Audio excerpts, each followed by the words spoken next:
అలాగే ముఖ్యంగా ఎన్డీఏ ప్రభుత్వం వాళ్ళకి నా కృతజ్ఞతలు తెలియజేసుకుంటాను, అభినందనలు తెలియజేసుకుంటాను. ముఖ్యంగా 12,000 కోట్ల రూపాయలు ఏదైతే స్టీల్ ప్లాంట్కి ప్యాకేజ్ అనౌన్స్ చేశారో, అలాగే రాజధాని అభివృద్ధి కోసం, అలాగే ఈ యొక్క రైల్వే జోన్ విషయంలో అయితేనేమి, అలాగే ఇక పోలవరం విషయంలో అయితేనేమి వాళ్ళు అందిస్తున్న సహాయ సహకారాలకి నా కృతజ్ఞతలు.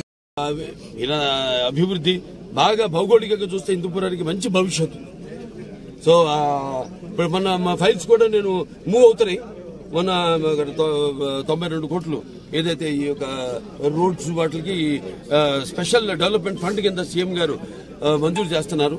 అలాగే ఈ 120 కోట్లు ఏదైతే హెచ్ఎన్ఎస్ఎస్ కి మరమ్మతులు పైప్ లైన్ అయితేనేమి మార్చాల్సిన అవసరం ఉంది. అలాగే ఇంటింటికి కొలాయి నీళ్లు ఇవ్వడానికి అయితేనేమి, ప్రతి కొలాయికి నీళ్లు ఇవ్వడానికి అయితేనేమి, అలాగే ఈ మాకు ఇది ఉంది మన చినమత్తూరు గోరంట్ల ఎత్తిపోతల పథకం, అదొక 850 కోట్ల. అంటే అప్పటికిప్పటికి ఎస్కలేషన్ ధరలు పెరిగినాయి. అప్పుడేమో ఇప్పుడు 550, ఇప్పుడు ఇవాళ 850 అయింది. అంటే పోయిన ప్రభుత్వం దాన్ని పట్టించుకోలేదు.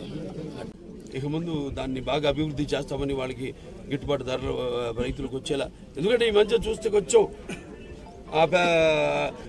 పంట మీద ఎక్కువ శ్రద్ధ కనబరచట్లేదు రైతులు కూడా. అంటే వాళ్ళకి ఉన్నాయి ఇబ్బందులు ఉన్నాయి.